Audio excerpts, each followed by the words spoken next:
Hi guys, happy Wednesday. It's hump day, halfway through the week.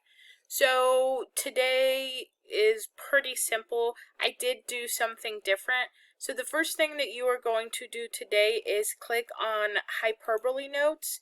And when you click on Hyperbole Notes, there is a YouTube video that goes over what a hyperbole is in figurative language. It's a 1-minute video. You will need your figurative language notes and a writing utensils to add it to that. After your hyperbole notes, I want you to go ahead and you're going to read chapter 10 under Number the Stars chapters.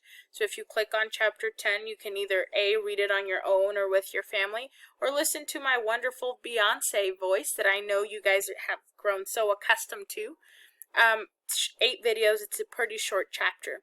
After you get done reading chapter 10, you do have an assignment under Number the Stars assignment, and it is for chapters 9 and 10. You will click on it, and it will take you to a Google form.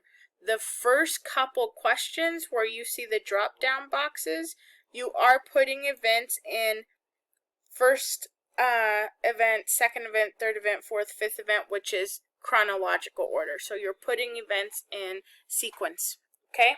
After you do that, then you'll click on next, and it'll take you to 2 short answers like we have been doing all along. Okay, after you answer that, you'll get a submit button. Make sure you submit there, and make sure you also submit here. Some of you are forgetting to hit submit on Google Classroom, and you are doing your test, but then when I go to return the assignment, it says you were missing. But the ones I'm really concerned about are the ones who think you just hit submit on Google Classroom, but you don't click on the Google form to submit. That means you didn't do any assignment, so it'll be a 0, okay? Now, I hope you have an amazing rest of your week. Remember, you only have Thursday and Friday left, and I hope you enjoy Chapter 10. It's one of my favorites. Have a great day.